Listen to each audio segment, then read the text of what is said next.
Ito na yung pangalawang coping beam niya. So, meron pang mga nakabalot ng gunny bag.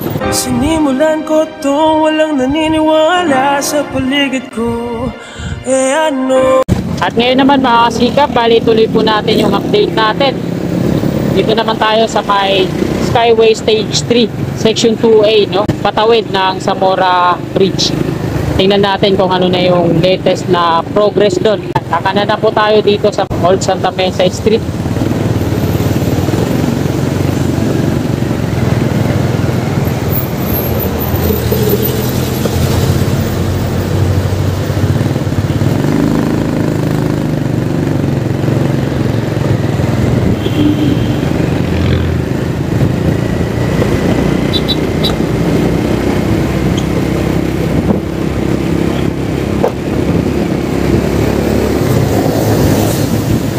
Maliwalas dito, no, sa Old Santa Mesa Street.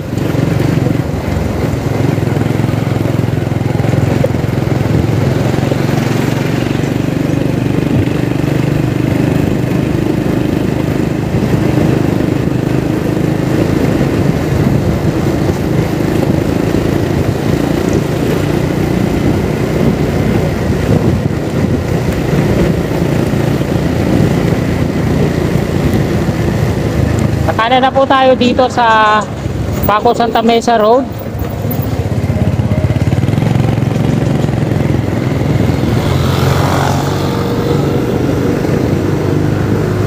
Nandito na tayo sa dulo ng Section 2A ng Skyway Stage 3. Ito yung PUP Santa Mesa, no?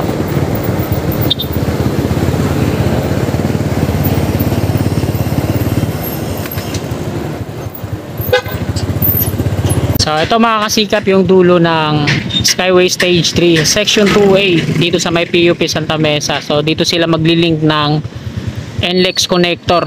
So yung NLEX connector na mag-start mula sa may C3 Caloocan Interchange patungo dito sa PUP Santa Mesa. So dito yun, no? At yung Section 2A naman ng Skyway Stage 3 mula dun sa Tomas Claudio harapan ng Beata Pandacan PNR Station patungo po dito sa dulo ng Padre Jacinto Zamora Bridge. Tawid, ito yung Maui OSS. So dito sila maglilink, no? At batay nga sa perspective view na nakikita natin, so hindi pa naman makatotohanan yun, kumbaga ano lang yun. So, kakaroon siya ng on-ramp dito sa kaliwa. Tapos ito yung yung southbound dun sa pinakataas. So may space pa yung mga pier niya, no? Hindi pa napoporing at nare-rebar ng siksik. So ito pa lang yung unang niya, coping beam, kumbaga first layer. So ito pa lang pinormahan na mga siga po. So yung ramp dito sa kanan hindi pa napo-progress, no? Malawak pa yan doon sa tawid. So dito pa lang sa mismong Paco Santa Mesa Road sila gumagawa.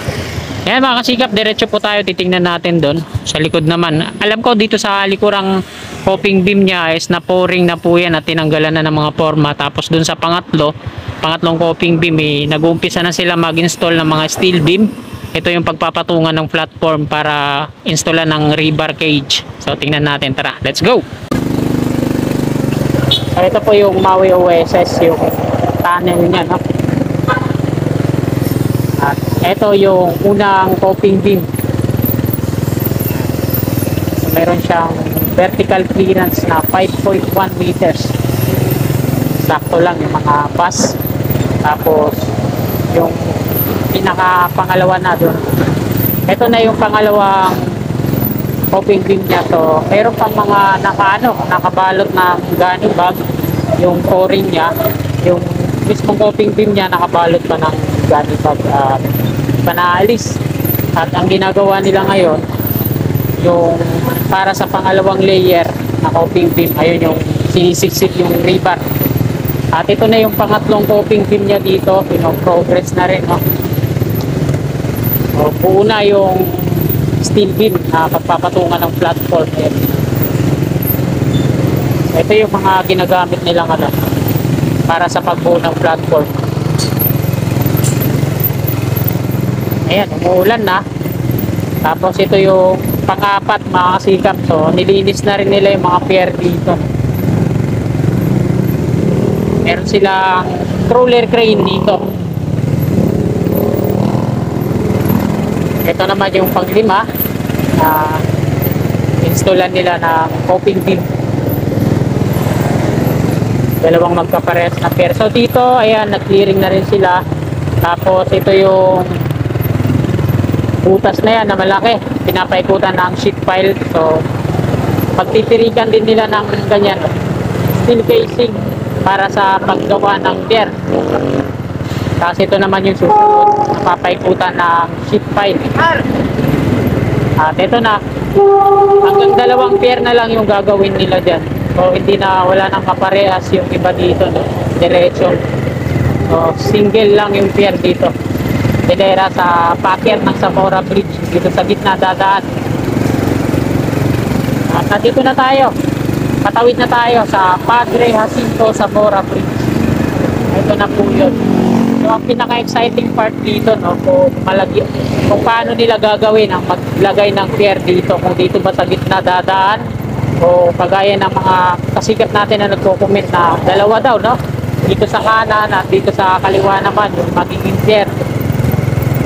So ang tabayanan natin yan, wala akong idea, basta ang motibo ko lang parang isang pier lang dito lang sa hilera sa gitna, center. Sa ngayon, wala pa ding senyales o di pa maayos yung pag-uusap na sa korte para dito sa mga homeowner, no? Para sa right of way, yung mga tatamaan na ito, section 2A. Tahimik yung usapan dito sa ano. Kasi pag naayos na yung right of way dito mga kasikap, matik yan. Magkakaroon na yan ng pagdidemolish po dyan sa mga kabahayan na yan. Napadadaanan na Skyway Section 2A.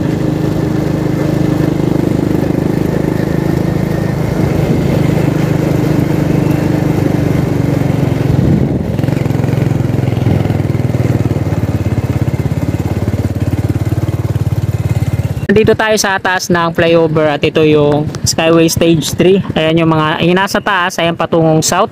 At ayan naman yung nasa baba patungong norte, NLEX. At silipin natin dito sa may PNR, Biata Pandakan. Ito lang sa ilalim. Ayan. So may tulay din pala dyan, ano? At ito yung waiting area, mga sasakay sa tren.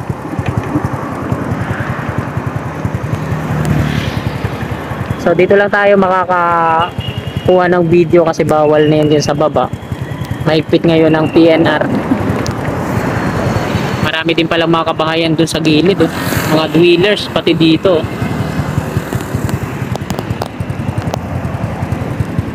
So ayan mga kasikap, pakita ko sa inyo dun sa ano, sa section 2A pag yung andyan yung connector, eh. Ayan, may mga rebar niyan, partner patungo dun sa kabahayan. So hindi nga sila nagumpisa dito, no? Doon sila nagumpisa sa dulo ng tulay sa may Zamora Bridge kasi mabibitin sila kasi maiksi lang, oh, yung distance. Tapos dito na, kabahayan na. Kaya kasikap, diretso na tayo doon sa baba. Doon tayo mag-end ng ating vlog. Tara, let's go!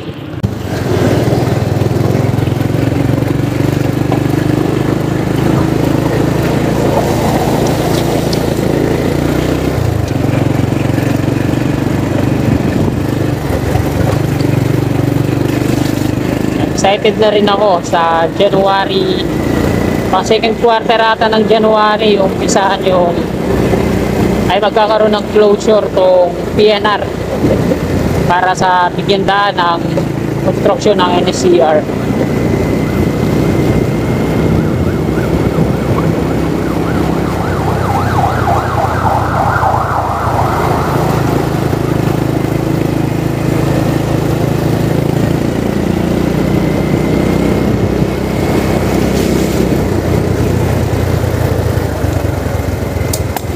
Grabe, ang lalalim na lalo ng mga ano dito, mga butas sa taas.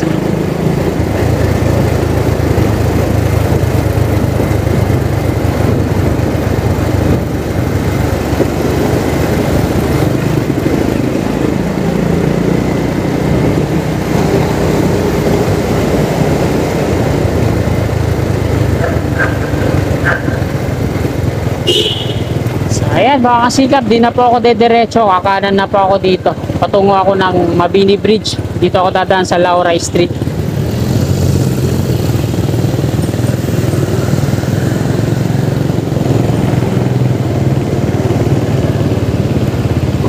So ayan mga kasikap, dito na po nagtatapos tong video na to. Maraming salamat po sa patuloy niyong suporta sa aking munting YouTube channel.